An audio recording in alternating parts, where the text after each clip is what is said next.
we're going to go ahead with the recording. And the agenda for today is we're going to really talk in detail about the expectations for the SWOT analysis and presentation.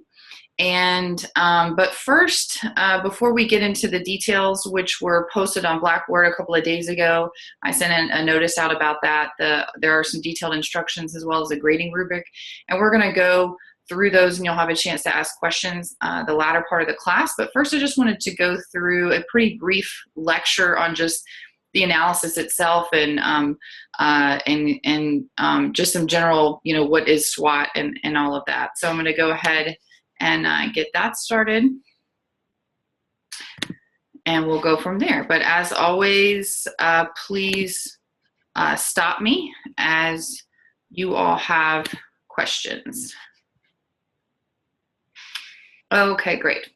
Okay, so essentially this is a major component of your grade. It's 30% of your grade. You will continue on in the same groups as you were before for your previous Building Great Teams project. And it is really important that you go ahead and start thinking about this and working on this. And as I mentioned, we'll talk more about it later, but I do need an email from the group leaders by Monday informing me of who the group leader is for your group and what your which agency you'll be using, and if you will be doing a online presentation via Zoom like this. We'll do a group presentation, or if you want to work together with your group at your convenience and record your presentation and send that to me for my viewing. So you have two options as I outlined in the instructions. So we'll talk more about that, but please be thinking about that. Okay, so we have really the opportunity for SWOT, to do a SWOT analysis is it's a really critical core skill for you all as social workers, and whether you go clinical or do the organizational leadership track, you have a fantastic opportunity to use these skills and apply them to your agency now and your internship and all of your future employers, because it really gives you an opportunity, even if you don't go into the level of detail that you will for this assignment, because as you'll see, this is a huge amount of detail to really, it's basically, a full policy analysis, but for an organization. So these are great, just basic foundational skills for you to think critically about the organization or system in which you work. And when we have a real 360 view of the organization that we work in, it hopefully, theoretically, will help you really perform better, be a better employer, be a better employee, understand the types of questions to ask of your supervisor, understand why when policy changes occur at the executive level or even at the state level, how those affect you at the practice level. And so really understanding how to do an organizational analysis like you will do, I really think will help you moving forward. So essentially, it's a very basic, the SWOT analysis is a basic assessment of internal and external factors affecting an organization. So it's pretty simple. So SWOT, strengths and weaknesses, those are the internal factors, and we'll go over those in more detail. And the external factors, we consider opportunities and threats. Sometimes you'll see reference to a SCOT analysis instead of a SWOT analysis of strengths, challenges, opportunities, and threats. But for our purposes, it's essentially the same thing, just more strengths-based language. But so you could use weaknesses and challenges interchangeably, but we're going to use the W here for our purposes.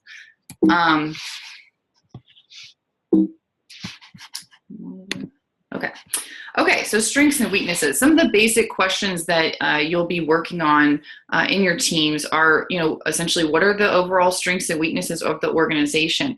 And when you're thinking about the assignment in your organization, you can use an organization it really has to be a nonprofit social service organization preferably with which you currently have a relationship, simply because I expect your ease in obtaining the required information will be much better if you already have a relationship, like it's your place of employment or your place of or your field placement of at least one of your team members within your team.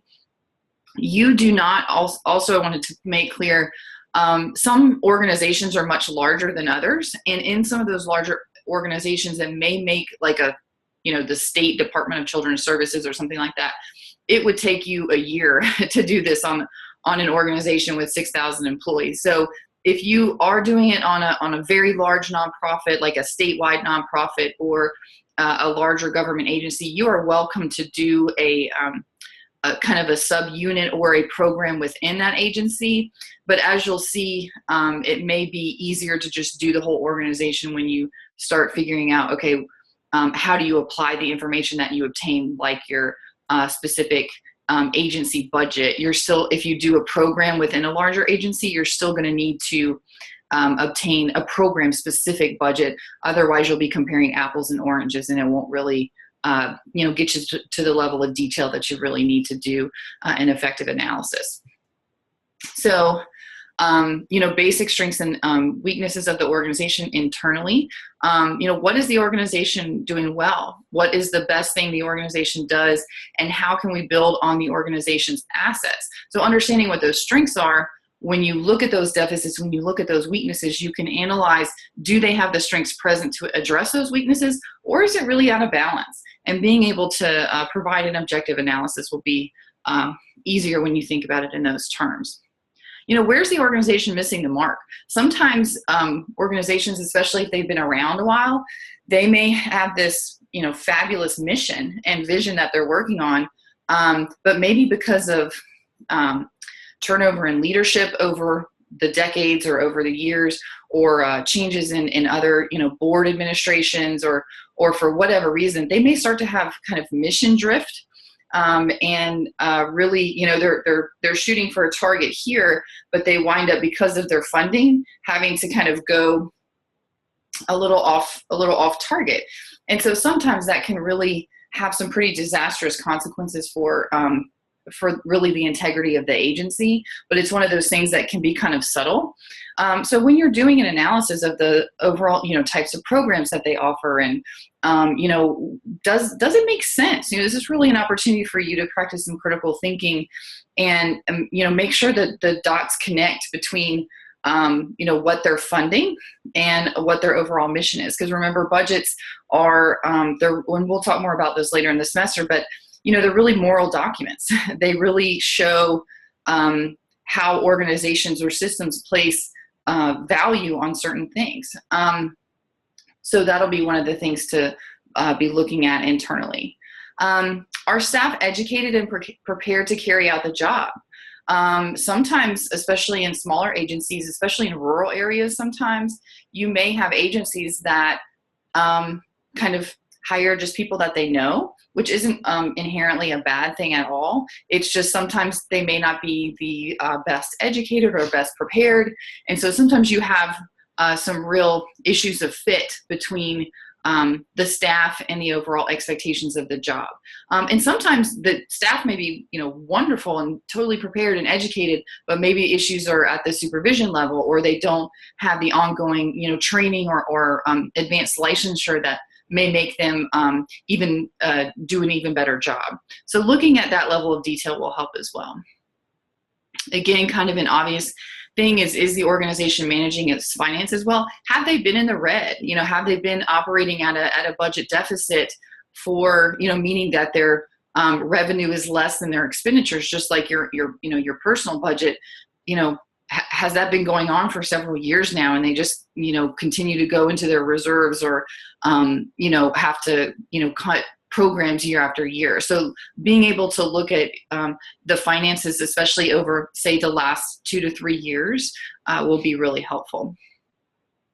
Also, is the organization adding or losing clients?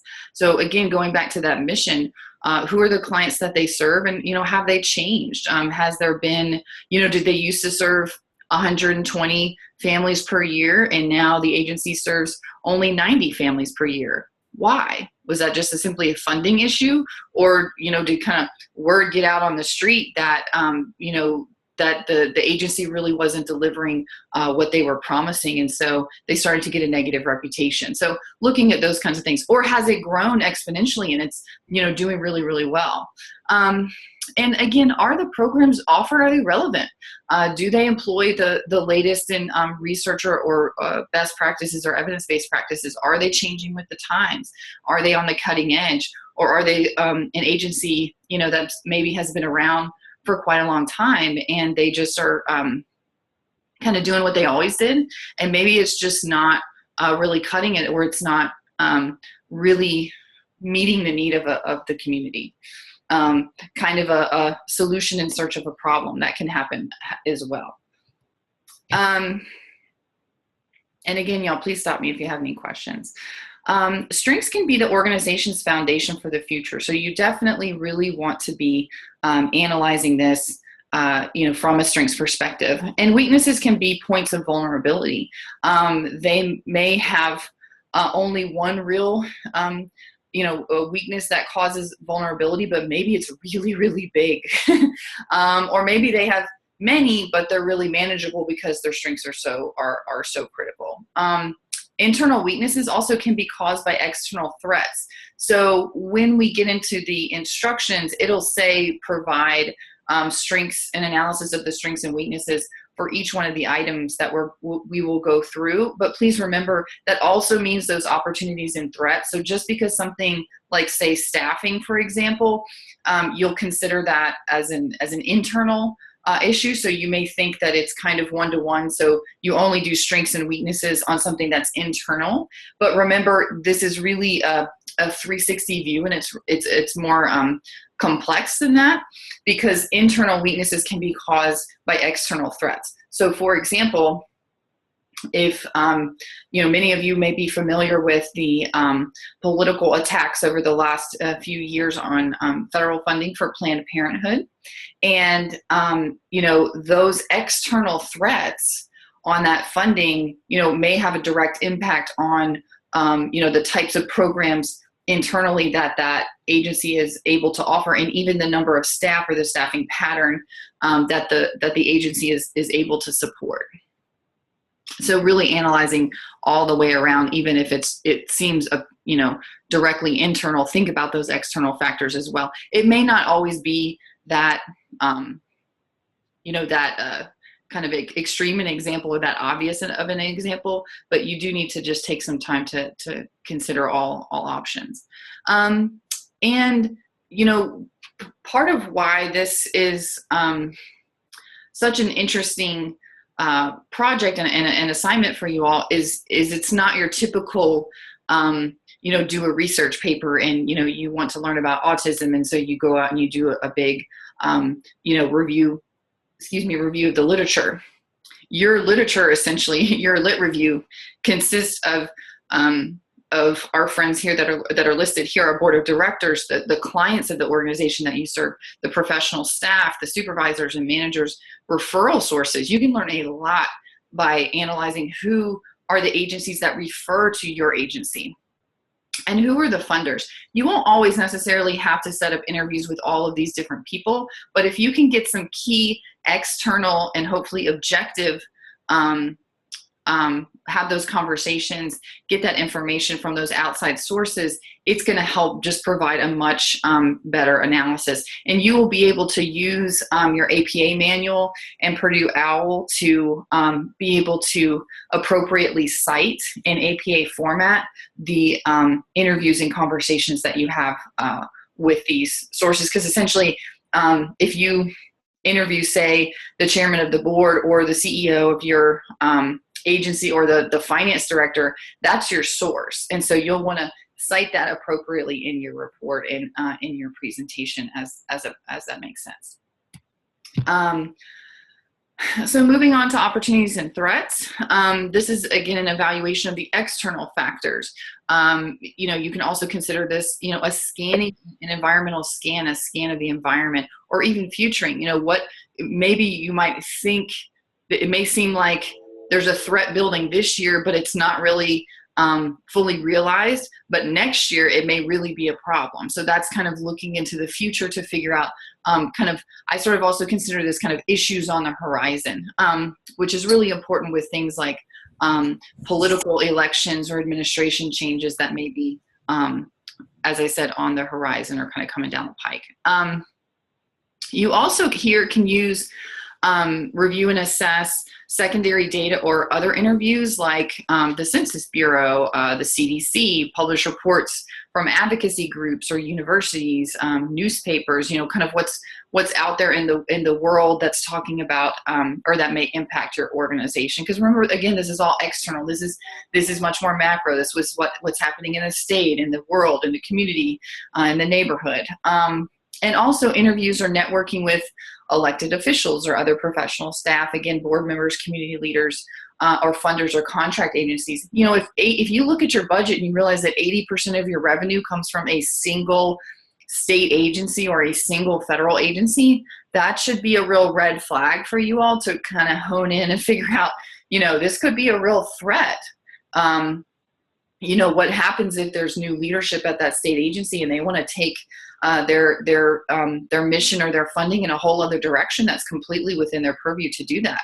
And, with a stroke of a pen, your agency could lose 80% of their funding, which will obviously have a huge impact.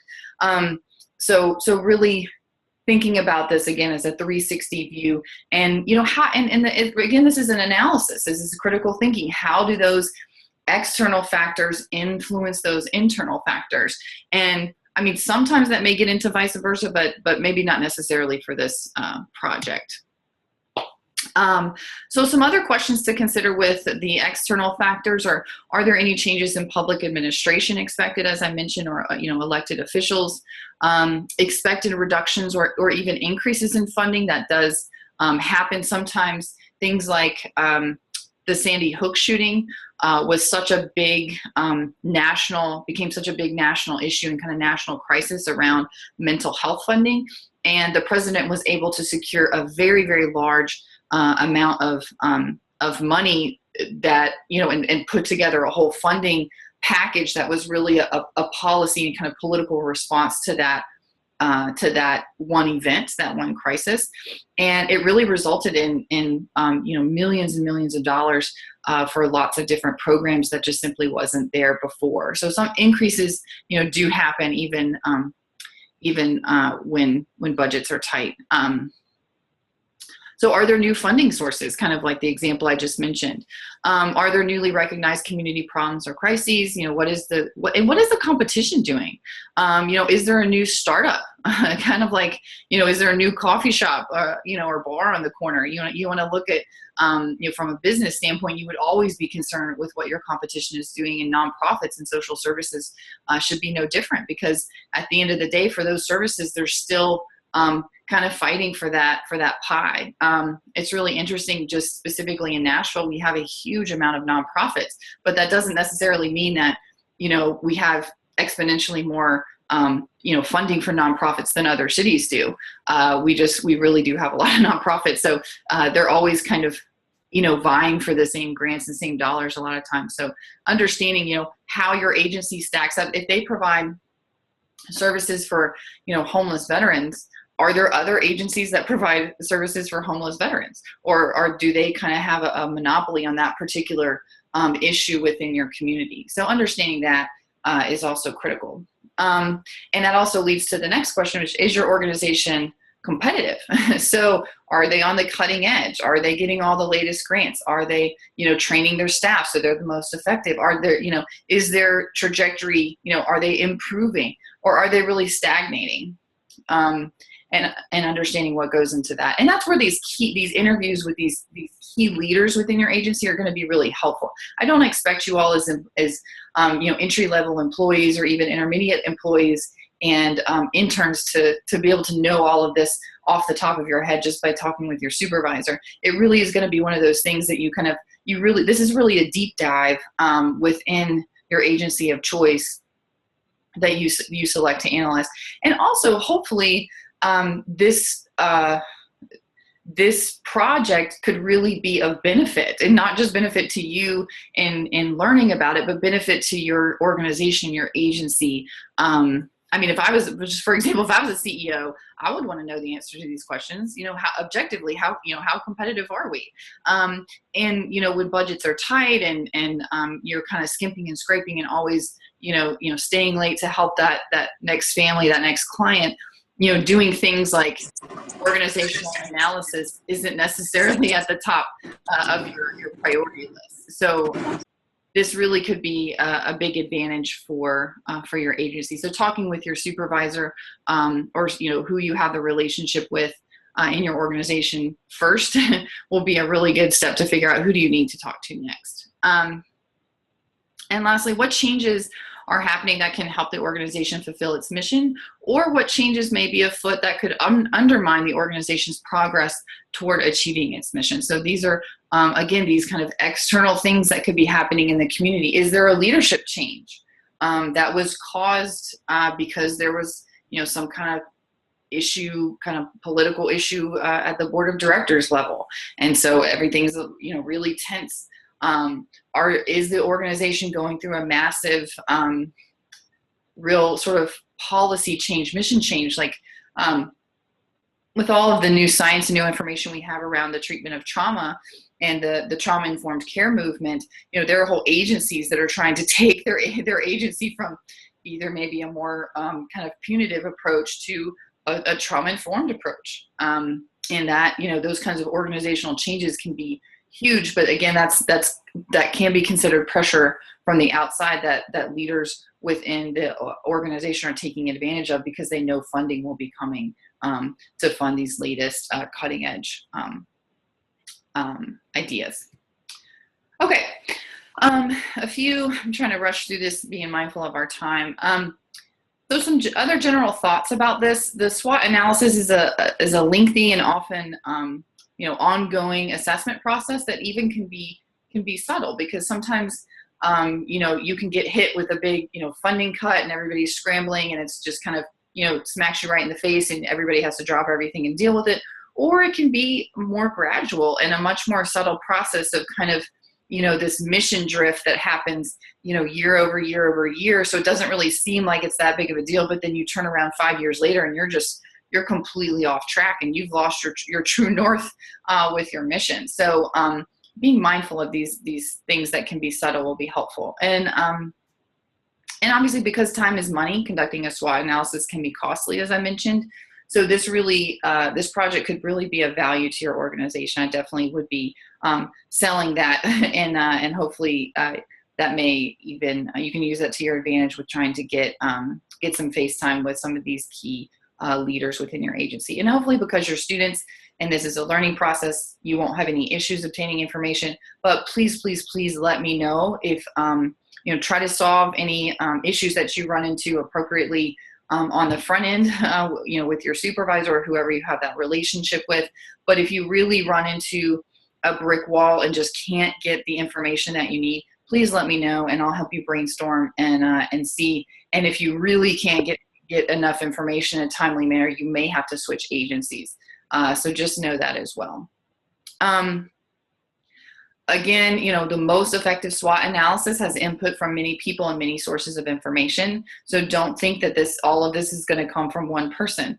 And even, especially if you work in an intense, or you're going to analyze an agency that has a lot of different services, they may have things like a staff person, like a quality manager, or, kind of quality assurance director, somebody who kind of comes in and audits those programs to make sure that they're really meeting those benchmarks. Somebody like that could have a huge amount of information. So don't think that you have to always go directly to the CEO or the CFO, the finance officer, or budget manager. All of that for the finance piece will be really critical, but you never know. Kind of find the other leaders within your organization, or the other kind of key people who may have, you may not readily think of, but you realize that they have a huge amount of information, especially somebody who's maybe been there a really long time, and can provide a historical perspective as well. Doing a SWOT analysis can also be an important process that for an agency that could drive strategic planning and the whole strategic planning process in organizations. So again, this can just be a really helpful process to your organization. Larger financially stable organizations may employ an outside consultant to complete the SWOT analysis. By the time you're done with this, I think you'll realize, how much information you sifted through and everything that you've put forth, all the effort, and realize, oh yeah, this is why maybe people don't do this all the time. But it really, again, is that critical foundation skill. And there are some benefits and drawbacks of using an outside consultant. And I would love to check in and see if anybody has any ideas that they would like to share. You can just take yourself off mute and just jump in here. What do you think would be some of the benefits of using an outside consultant for this SWOT analysis process? I know I usually do all the talking, but now it's your turn. Maybe because they're not biased. The outside person isn't biased. That's great. That's great. That's exactly right. So you can get more of an objective viewpoint. That's great. Any other benefits?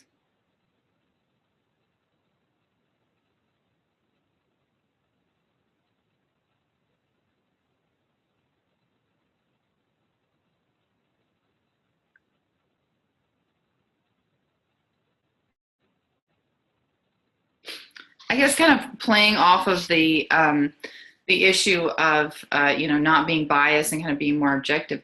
Sometimes you can, if you know that your organization needs to make some changes, you can use an unbiased or objective report to have a hard conversation. When you say, our productivity has been falling off, or our referral sources have been falling off steadily for the last 2 years. We can't afford to do this for another year, but we don't really know exactly what's going on. Now we can have this outside perspective to help us really take a hard look at what's going on and make some informed decisions. So what do you think are some potential drawbacks of using an outside consultant?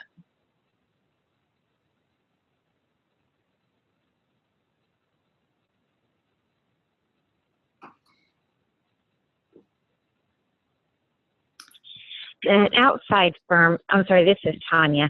An outside firm doesn't necessarily know what your business is all about.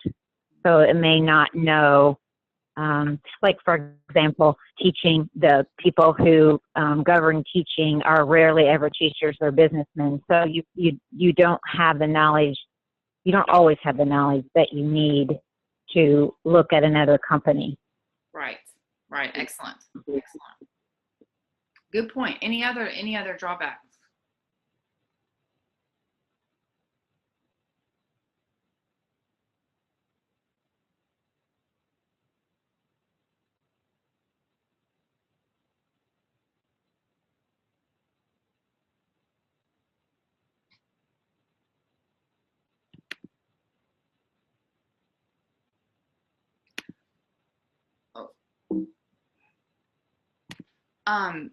One of the drawbacks may be, if you think about it, if you invited a stranger into your house, would you air all your dirty laundry? Would you be really forthcoming and tell them things that that you may be kind of embarrassed to share?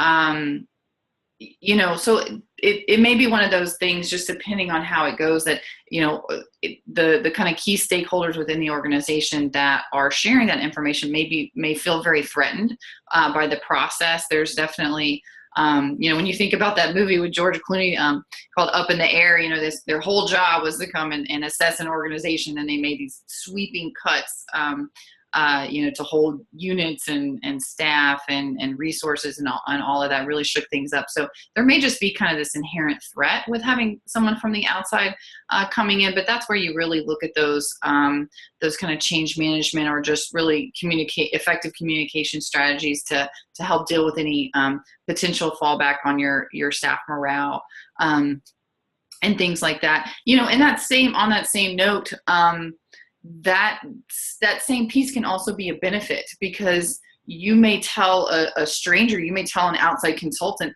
things that you would never tell your supervisor or never tell your CEO, because you were potentially scared of what might happen if you kind of leak this information, especially if you felt like there were some untoward or unethical things going on at your agency. So I definitely have seen the outside consultant work very, very well, work really to your advantage, and be able to leverage that, because it's just, finally someone who, isn't biased and who I can just kind of share all this stuff with, and they can really, help us make some informed decisions. So just being aware that there are some pros and cons to that. But in a way, this is also a practice. You all are really going to be acting as outside consultants for this analysis, with the exception of whoever from your team might have a relationship with the agency. So it could be some good practice for future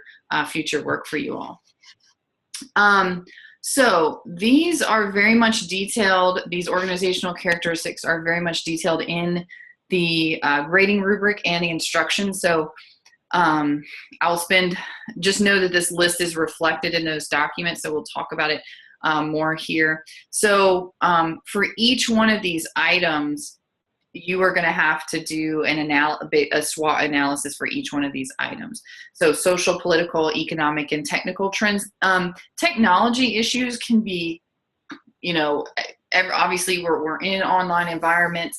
There can be, many issues and trends just depending on what your agency is. I've seen, particularly with behavioral health agencies, we are some of the slowest, or they are some of the slowest providers to adopt an electronic health record. Or they may have one, but it really, needs to be updated, but it's going to cost $10 million to update, but they know they're not going to be able to get this external funding if they don't do that. So understanding those things across the board will be helpful. Stakeholder expectations. This really can be, depending on your agency, any number of things, but, first off, you have to figure out who are the stakeholders for your agency. Is it just simply the community that the agency serves? Is it the clients that the agency serves? Is it, other advocacy groups? And, and what are their expectations? Is it a board?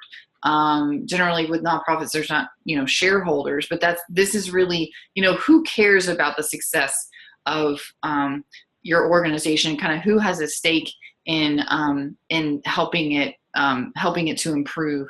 So what are they expecting? Are there reports and communications that need to be sent back to your stakeholders? And, just are there any issues there? What is the status of the agency's strategic plan? So we've talked about that a little bit in this class. You all have received a lot of information around strategic plans. They're just so critical, and kind of like logic models. You really need to know how you're going to get from point A to point B. If this is your mission, that you want to serve, children with behavioral health needs in 3 zip codes within your urban area, how are you going to do that? And some agencies love the strategic planning process. They embrace it. They update it every year.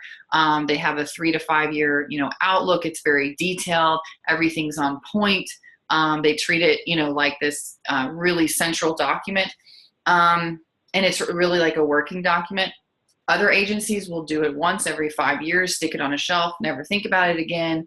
And typically those agencies are in a little bit more kind of turmoil or chaos, and just aren't as effective, efficient, or productive as they potentially could be. So understanding, what is your agency's leadership? What is their relationship to their strategic plan? How do they feel about it will be important. Status of client relations, absolutely critical.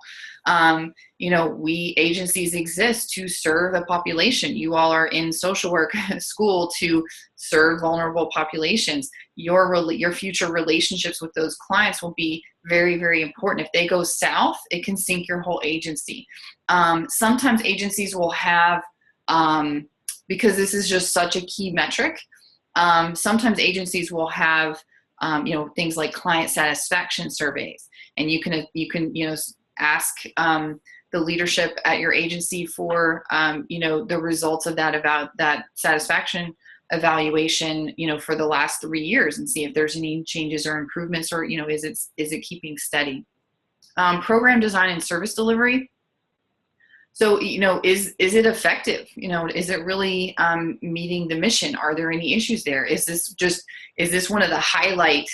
Do they spend 90% of their funds, just on services, and they really keep their administrative costs down? What does it look like? What are those services? And how do they help address the mission? And is it one of their strengths? Is it one of their weaknesses?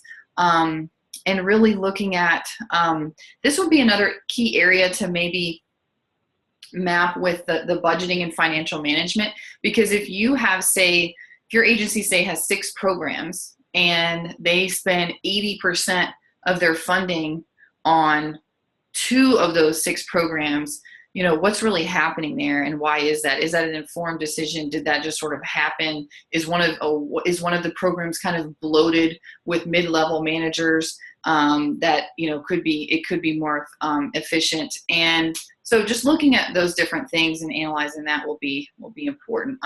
Management information systems kind of goes back to that. Can be an electronic clinical record, doesn't necessarily have to be. But just what are the issues there?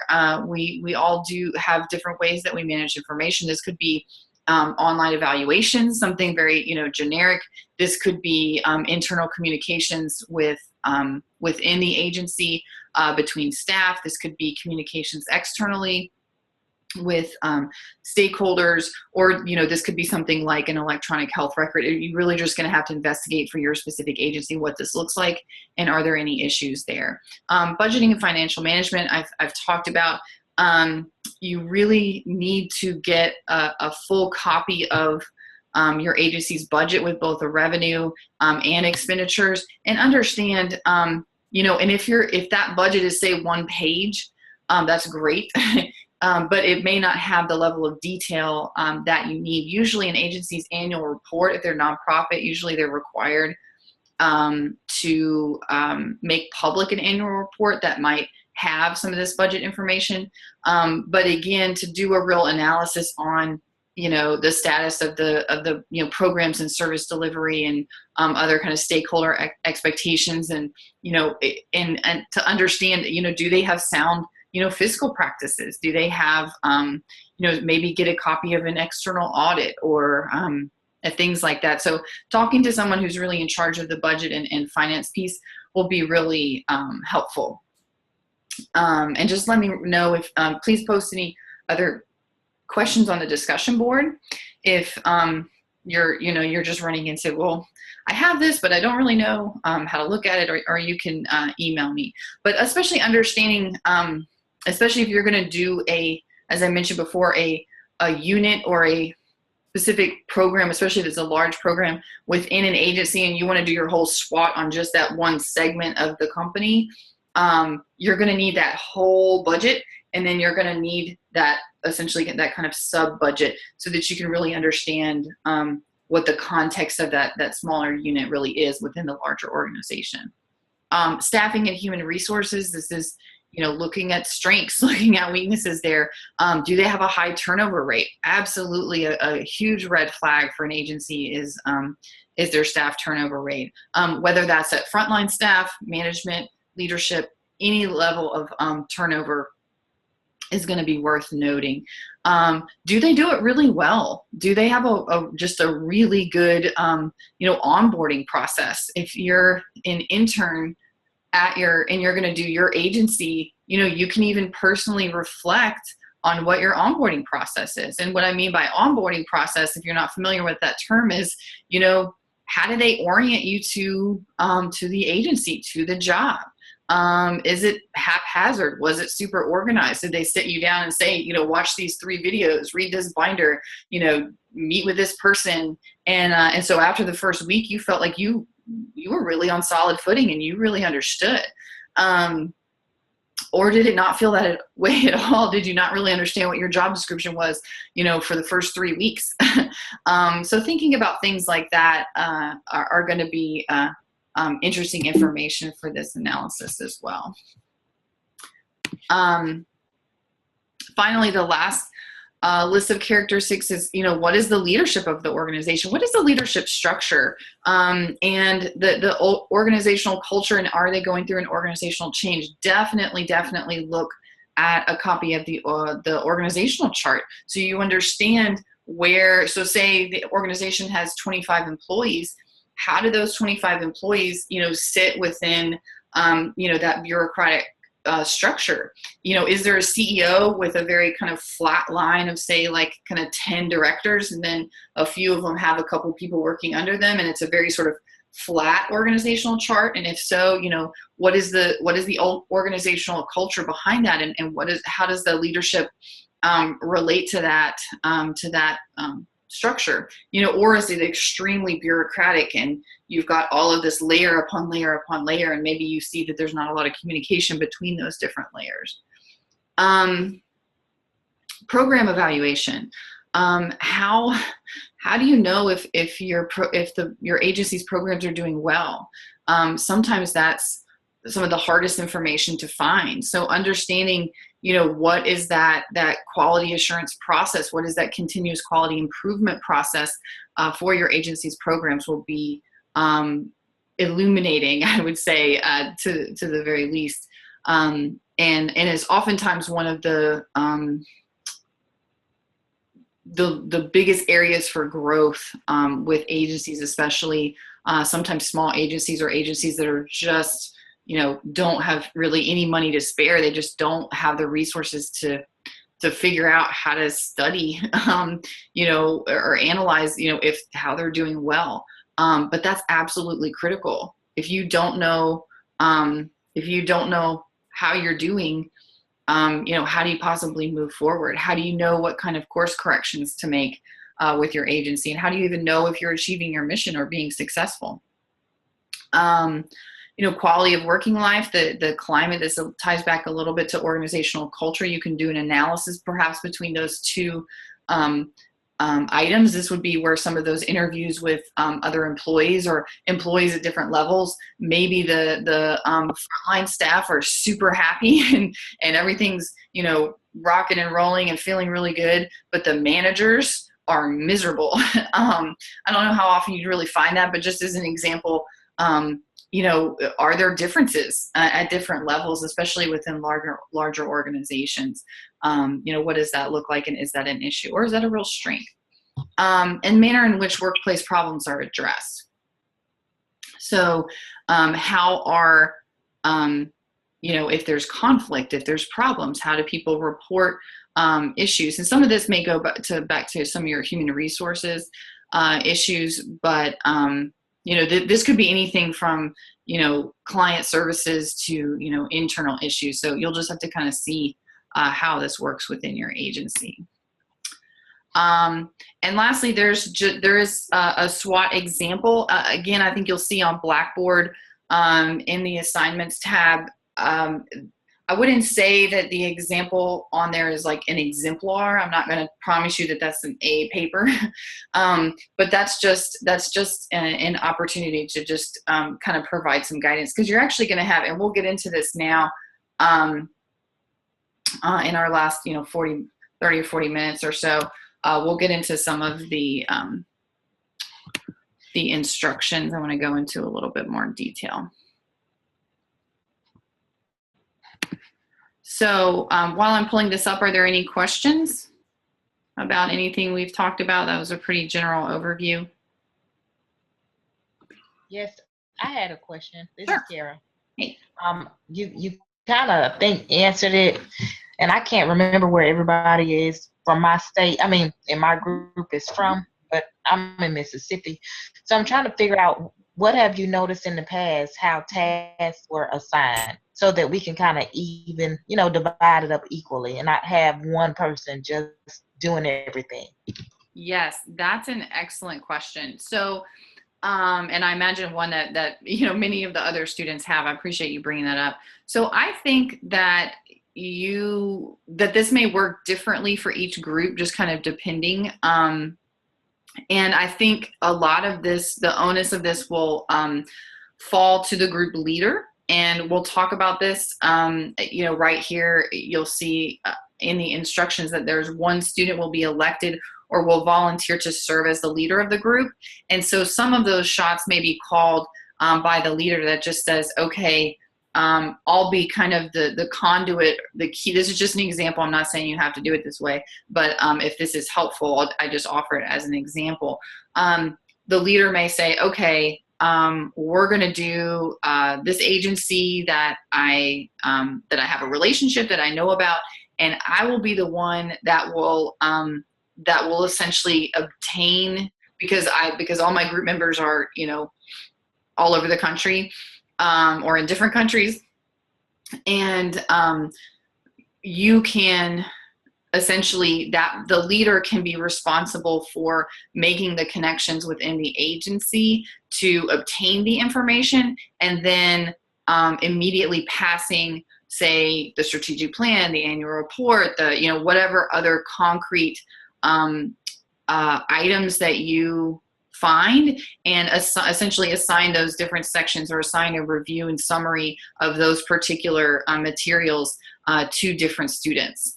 Another option would be for the leader, and it may just be easier for the leader to be the one that has the relationship with the agency that you're analyzing. That just seems to make the most sense to me. And so maybe the leader can reach out within the agency to make those connections, but then, via email, connect, say, the finance. So say somebody, like one of the group members, is just going to do or one piece of what they will do, it will be the finance piece.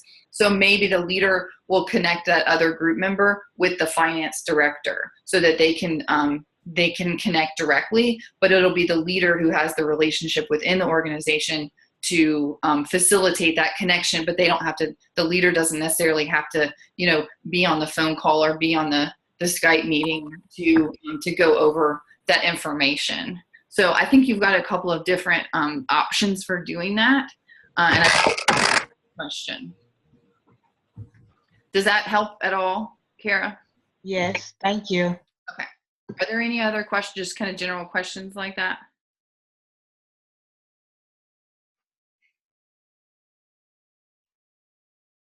Okay. You all can read this. Hopefully you've read it already. But I do just want to spend a little bit of time. So, online students may select a not-for-profit in your group's chosen state. But with prior instructor approval, I just want to make sure that just like Kara raised a really good point, how are we going to facilitate this? Are there time zone issues or anything like that? So that's why by Monday, I'm asking you all to, and I'm going to put this in an announcement too, but by Monday, I need for each group to tell me who the group leader is, and then how, and then what your selected agency is. And if you have any kind of specific questions or issues that you think you need to bring to my attention, or any kind of areas or concerns, or you're saying, well, the agency's about this size, but they've got kind of 2 major units and we maybe just want to do 1 unit, something, any of those types of questions, feel free to add to that email to me, and I'll make sure I turn that around next week. And just want to make sure that you all are kind of tracking and getting stuff done, and not running into obstacles that can't be addressed, or wind up too late before they come to my attention. Again, you can usually find a lot, but because nonprofits are responsible for being so transparent and public, you can really find a lot of information just online. Maybe you want to assign one group member to just figure out, what does the agency website have and what do they not have? And they can provide a written summary to the other group members so that they can, be more efficient with their time when they're looking for the information for their assigned topics. Okay, we talked about the leadership issue. Again, you're going to have I'll talk about that when I get to the presentation. Okay, so there are 3 required components for this assignment that 2 of them you will do as a group and 1 you will do individually. So you have an option. This is a little different, so I need for y'all to, walk down this path with me and let me know if you have any questions, because this is a little bit different from probably a lot of your other assignments. As it says here, students may present the information in a table or narrative format. There is a huge amount of information. There is not a page limit. If you're getting into the 2025s, you may need to trim. You may need to realize, am I going on and on? Have I really succinctly answered this question? So I really don't expect them to be that long. And as you can see in the exemplar, it's not that long. But you have an option to do a table format. When you think about it, if you're looking at, say, the status of client relations, you can answer that in a paragraph format, or you can answer that in a table format where you talk about, here are the strengths, here are the weaknesses, or here are the, opportunities and threats, how that looks for each one of those items. So it still needs to be, generally in APA format. And there's a way to do tables in APA format, but it's not, but I think it's the key here is do you answer the question? Do you have the content needed? And is it clear? And from someone who's going to be responsible for grading this, you don't ever want me to wonder if you answered the question or not.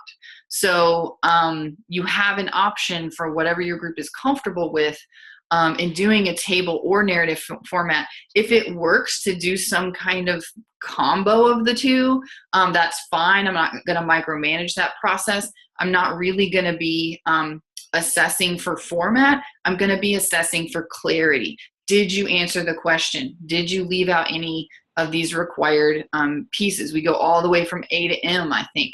So this is a lot to manage, and I wanted to give you some flexibility in how you communicated that to me. And again, all references, including interviews, must be cited using APA format, whether you do a table or narrative. If you do a table, kind of like you would on a PowerPoint presentation, the citations that you do are going to still be like an in-text citation, even though it's within the table.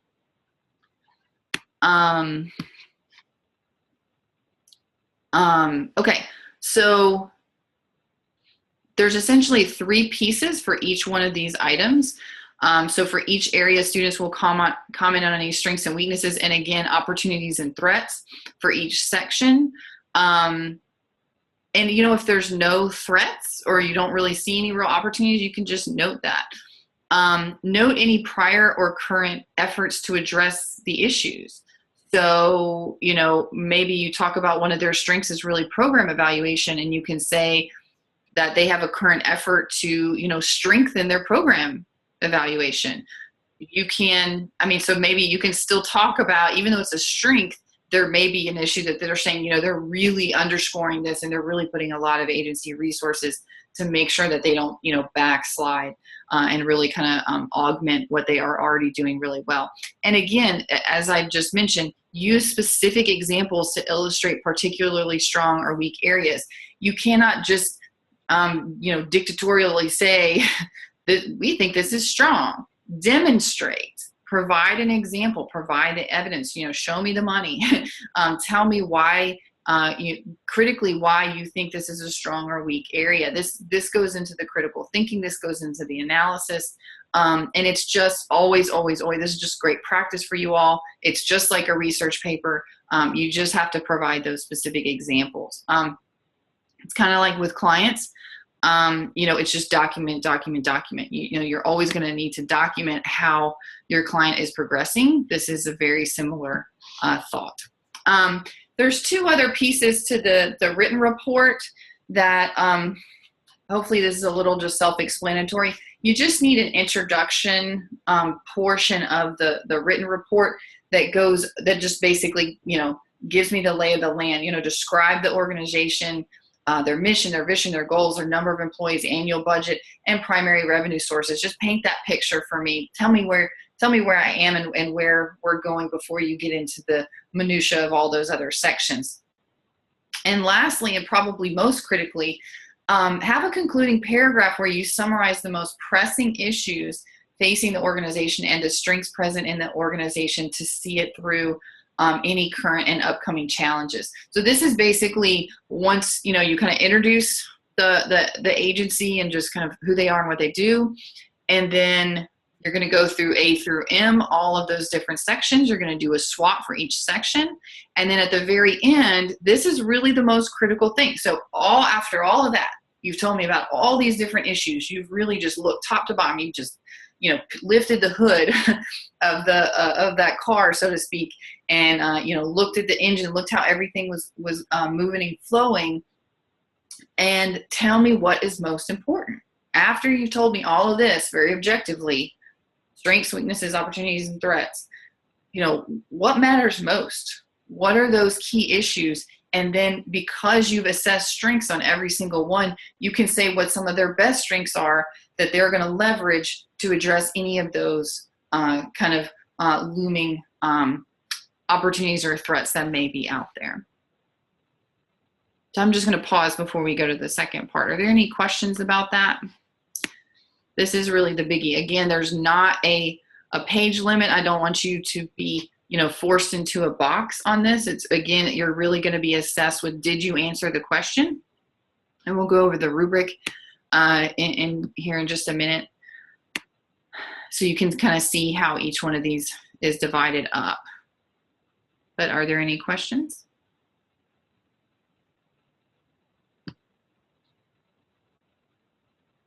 All right, if not, I'll keep moving on. Okay, so the second part is this group presentation that I mentioned. So for online students, you are responsible for scheduling a presentation time with me via Zoom during the last 2 weeks of class, so the last 2 weeks of April. Or you may record your presentation via Zoom and submit it to me by would be the last day of class. I think it's the 25th. Just want to double check.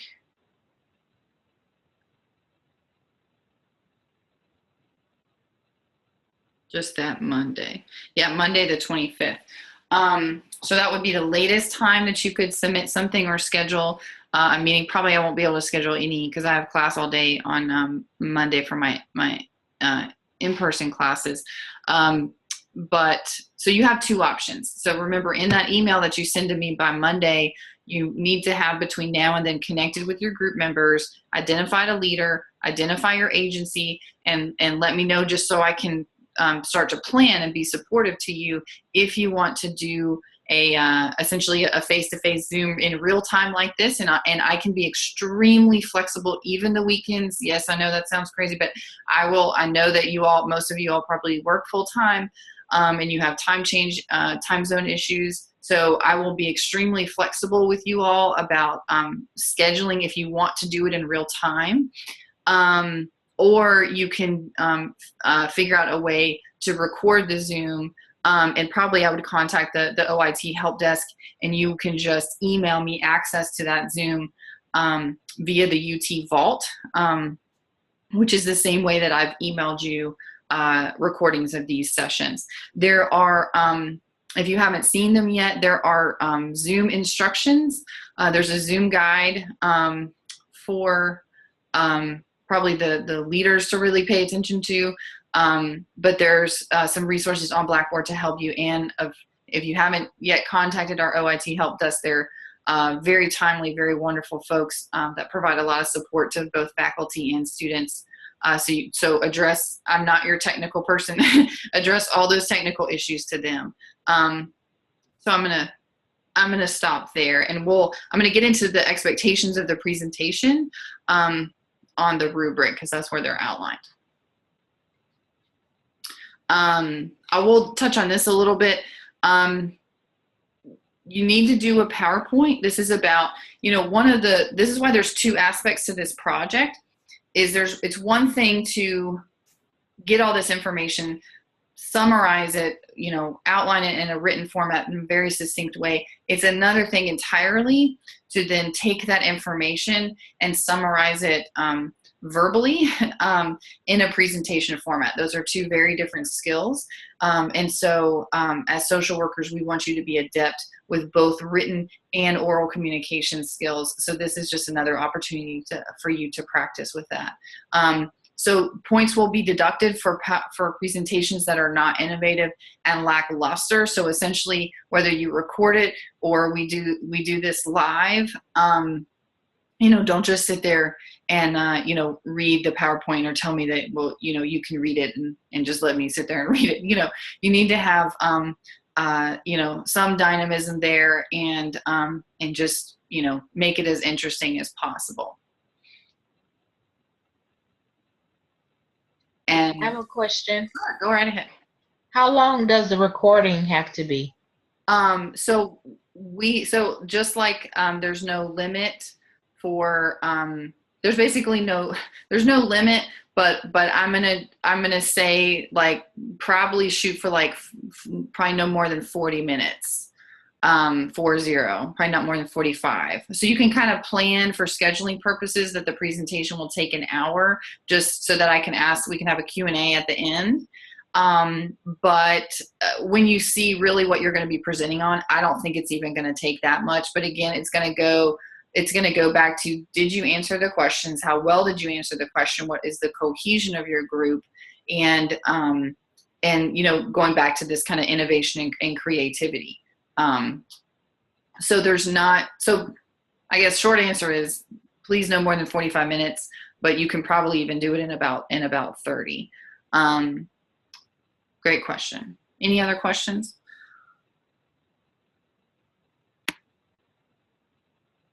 Again, for me, this is really about, did you answer the question? Not, did I stay inside the box? So I really didn't want to give y'all a box, but I just think, probably no more than 45 is a good role. Okay.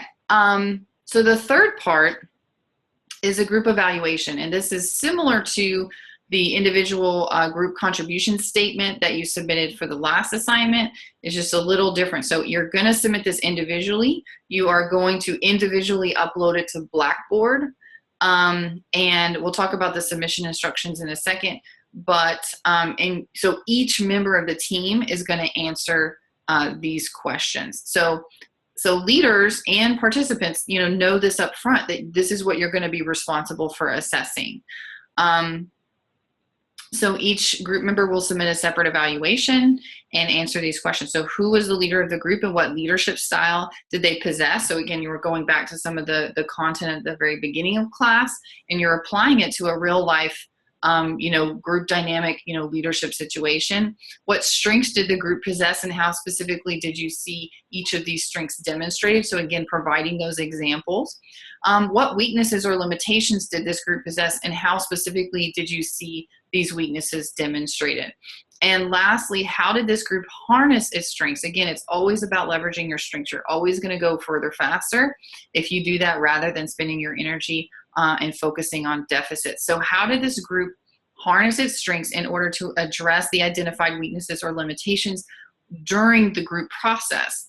If you didn't feel that happened, so if not, how could the group do this to improve in the future, as if, if this group was going to continue to, work together and have, say, another assignment or another project, what would you want to see change in the future? So that is, in a nutshell, the group evaluation.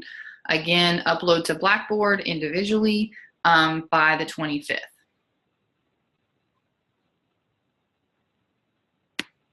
Any questions about the group evaluation? And there's no specific format for this, except just make sure you're answering those 4 questions. So probably you would just say 1 and then answer the questions, or 2, It doesn't have to be an APA format or anything like that. It's really just about, did you answer the questions?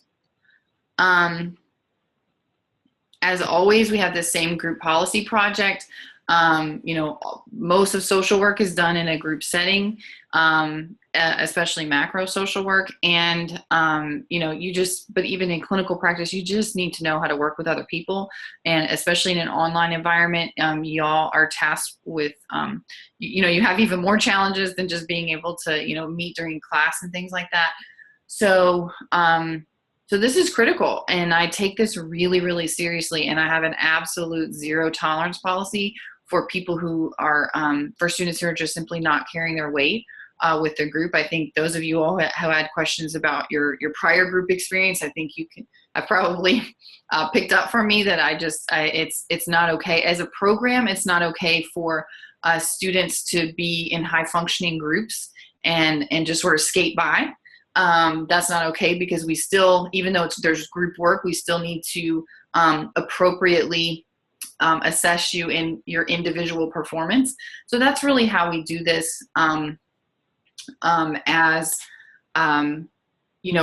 we're able to assess individually all of this group work is through this group evaluation. And I forgot to mention, if you're the leader and you're doing your group evaluation, you will just talk about yourself and what leadership style you thought you used throughout the process. Okay.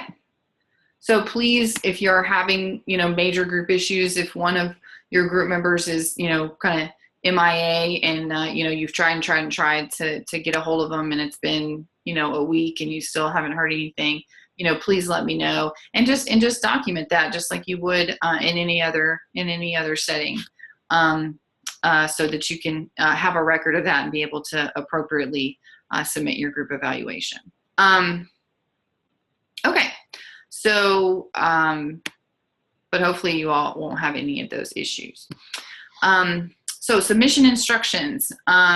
Similarly to last time, you will email me a copy of the PowerPoint presentation with 3 slides per page, or you don't really have to worry about that. There's 3 slides per page. You'll just actually email me the PowerPoint presentation. You will turn in the presentation in report format as outlined above and in the grading rubric. And so the leader is responsible for submitting these 2 things to me. And then each individual group member, as I mentioned, has to submit the typed group evaluation in Blackboard, as we've discussed. So those are the 3 pieces. Group leaders are responsible for scheduling the time. So if you're going to do a live session on April 19th, then I just am going to need you to submit the paper and the presentation on the 19th. I'm going to leave it open for everybody to submit their individual group evaluations in Blackboard until the 25th. But just know that whatever day you have it scheduled, this is when you're going to have to submit it. All right, so before we get into the rubric in the last few minutes, are there any other questions about the general instructions?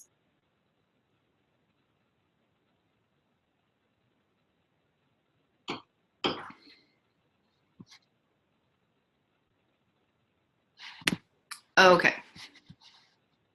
So the top part of this is just a repeat of what was on the instructions.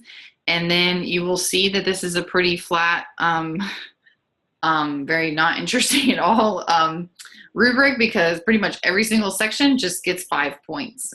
Because there's 2 components, 75% of your overall grade is the written report. So that's really critically important, because that's really where the meat of your analysis is going to fall. So each one of those sections is worth 5 points, as you can see. And that includes 5 points for the conclusion and 5 points for the introduction as well. So there's an additional 5 points just for general issues with writing, creativity, spelling, clarity, grammar, typos. Somebody, most likely the leader, is going to be responsible for, but it doesn't necessarily have to be the leader. I would say whoever's most skilled in this, make sure just with your presentation that your written report is within the same tone, within the same language, because you have 4 to 5 group members working on this. And I imagine that that's how you're going to be delegating tasks, is to, look at these, divide up these different things equally among the members. But you still need to make sure that it's polished and that the writing is within the same tone. So make sure that you plan some meaningful time towards the end to really edit your paper, just like you would if you were turning it in a professional setting.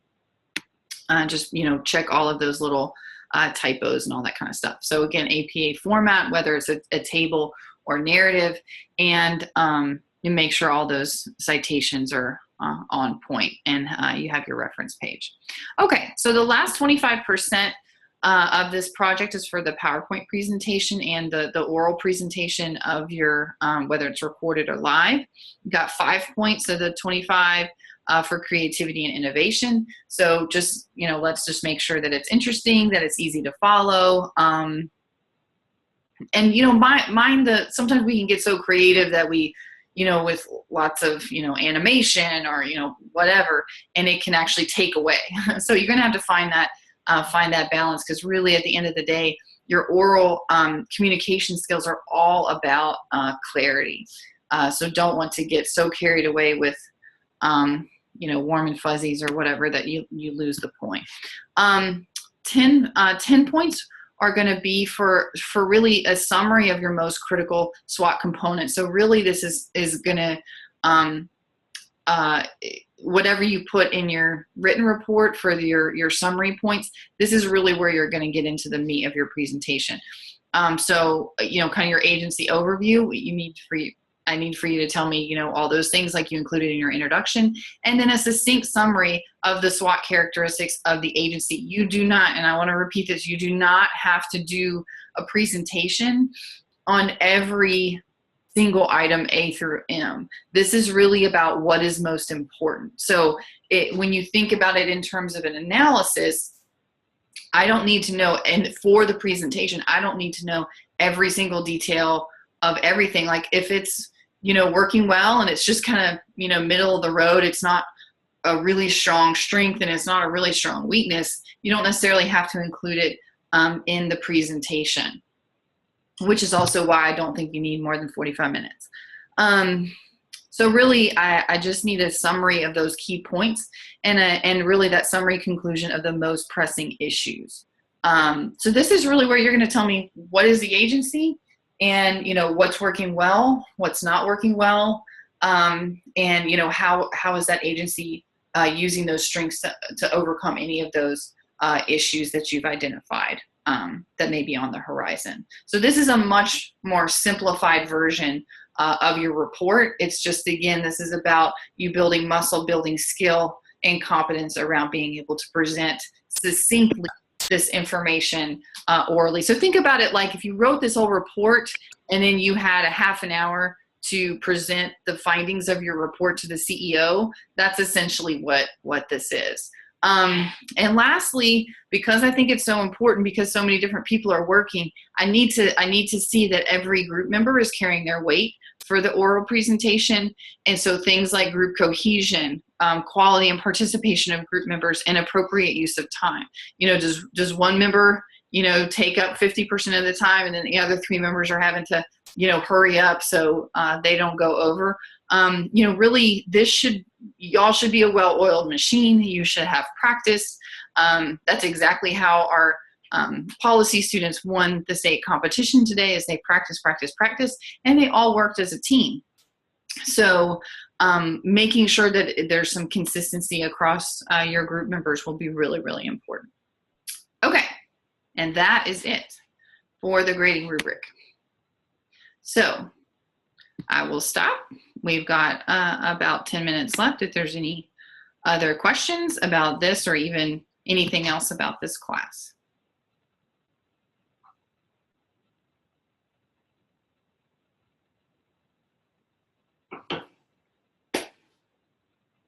Hearing none, I imagine you all want to go eat dinner or do whatever it is you want to do.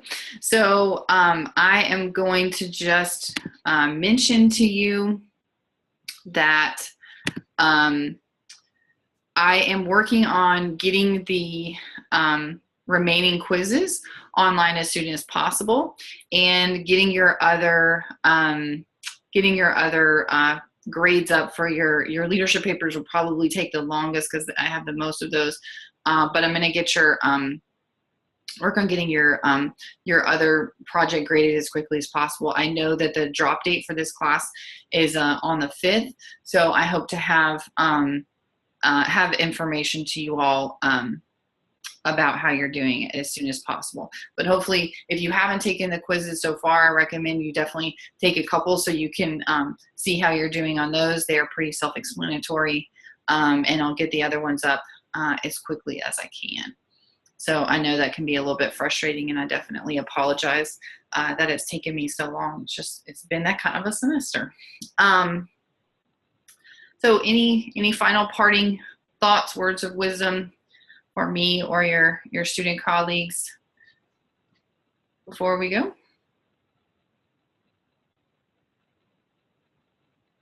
All right. Well, I hope you all have a wonderful evening. Please, use the discussion board, email me with any questions, and I'll expect to hear from all the group leaders by Monday.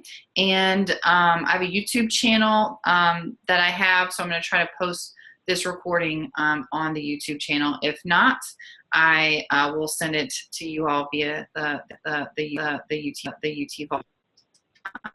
Look forward to grading all your papers and hanging out with you for the rest of the semester. Take care. Bye-bye.